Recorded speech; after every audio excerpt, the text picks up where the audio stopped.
I had this physical map, and I would drive all over New Smyrna Beach, Daytona Beach, Ormond Beach, Holly Hill, and just service these accounts. And I would roll up. And these guys, I had the same amount of tickets as like the 40, 50, 60-year-old dudes, but I would finish by like 11 a.m. or noon and then like go home and play NCAA football, right? Yeah. I got paid, Nick. I got paid $5 an hour. $5 an hour. To spray? Yeah, below minimum wage. Oh my gosh. I was not licensed. I was not on the books. $200 a week, 40 hours a week. And then I got my meals paid for. Biggest ripoff ever, but honestly not based on how much I learned. But this was my whole job. This was my job. This is it. Okay. You're talking about all these different bugs. This is Florida, more bugs than anywhere on the planet. I had a metal can with like a manual pump. It was like a 1 gallon can. And I had picture like a protein powder container, a small or like a supplement container. It was like that, maybe like 16 ounces of powder with a scoop. And I would roll up to a house, open the can, go up to the customer's hose, fill it up with water, scoop 1 scoop per can, shake it like this. You know, it's really hard to shake. And then I would manually pump it. And I would just hold the trigger and walk around the perimeter of the house once and then leave. So tell me how long it takes to walk around a 2,000 square foot house. That's it. That was the job. Do you ever like think about not just this instance, but any instance where it's like, that powder could have been nothing. Yeah. It could have been flour. Yeah. For all you know. And you went and sprayed around that. Like you could see a business owner being like, oh, we don't need this much. The people don't even know anyways. I think they're going to get their bugs sprayed. Joke's on them. You know what I mean? Yeah. Just like trying to save costs.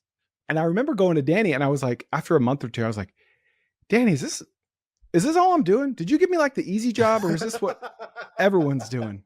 Like, we're just talking like, you'd think that like, I have a whole toolbox full of different powders. I'm like, oh, you're seeing banana spiders. I'm going to use this, like a whole recipe. And it's like, I had 1 ingredient and a can of water. And I remember asking, he's like, yeah, that's it. And then I went to my coworkers and I was like, is this the whole shtick? And one of my coworkers, he was like, listen, man, pest control is a scam. Okay. I'm just going to say it. It's a scam. Like, this is just a scam. This thing that we're spraying, you can buy at Home Depot. Anyone can buy it at Home Depot. I never forgot that sentence, pest control is a scam.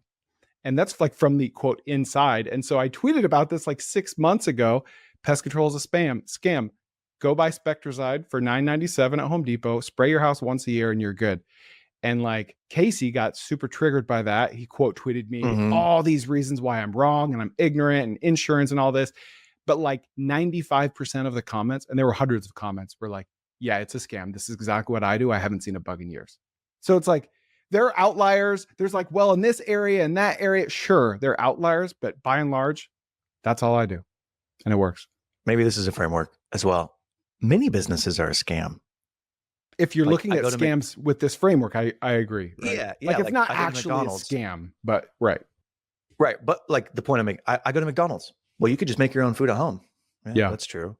Or, I mean, this is more of a scam. The water filtration systems in your house where it's like, oh, here, let me test your water. Oh yeah, you got arsenic. Oh my gosh. You have cancer right now. Oh, you have it right now. Yeah, right now. You just got it. Here, take a sip of your water real quick. Yep, now you have cancer. How many businesses are there that are quote unquote scams? But like basically we're assigning scam to something that is a convenience business where you could do it yourself, but you decide to pay for somebody else to do it. Like pest control. You could do it yourself, but you pay for somebody else to do it once a year because of the framing. Well, are you licensed? Oh, wow. Do you even know what kind of bugs are around here? Yeah. Oh, you're buying peace of mind. You're buying a third-party support, a quote expert. Exactly. Yeah. So in a strange way, I think that's an interesting framework to look at and think, what kind of businesses are there that are convenience businesses? Because those can get probably spun up pretty quickly, make some really good money. I talked to a lady yesterday, Christmas lighting. She started it. She's a hustler. Year 1, she starts it in August. November 30th, they had $150,000 in the bank. It's crazy. And she ran this business for 13 years. It became an 8-figure business. And she ended up selling it and like it did exceptionally well. Even when it got to scale, it was doing like 30, 40% net margins. That's a convenience business, right? And she focused on where the convenience demand would be the strongest. She went to like very wealthy areas. She was like, yep, I went to the best neighborhoods. I looked at the best houses. I literally parked my van in those neighborhoods. It was in San Francisco. Parked my van in those neighborhoods. It was free advertising. I placed flyers on every single door. And guess what? When Mary Jane down the street started getting her lights up, and her neighbor comes out and is like, Mark, Mary Jane's putting up her lights. I think we should put up our lights.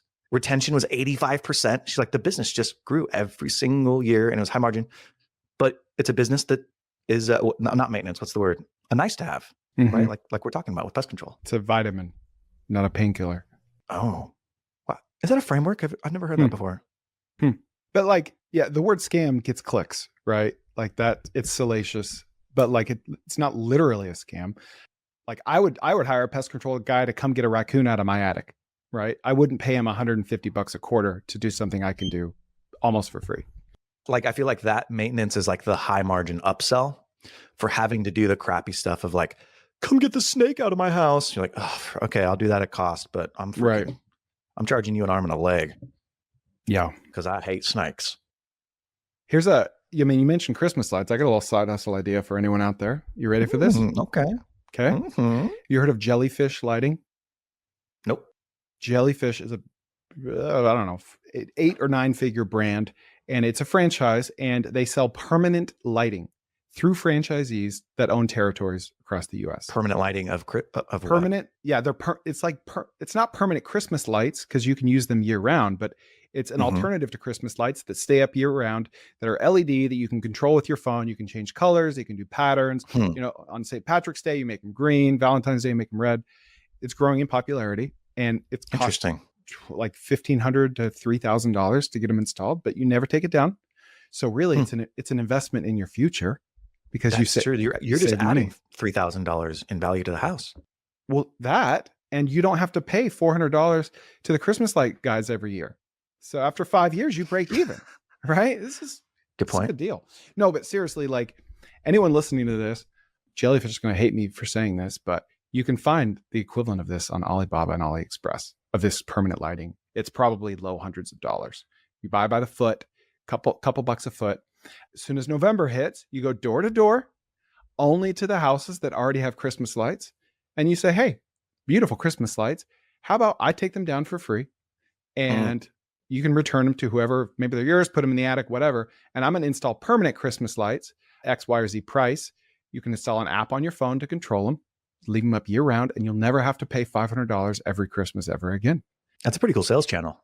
It's great because you're fishing where the fish are. You know that those people value lighting on their homes. They're probably going to 85% chance, as you said, Nick, that they're going to do it again next year. Hey, believe it or not, this is actually just a small segment of the full episode. If you want to watch the full episode of this, check out the link in the description.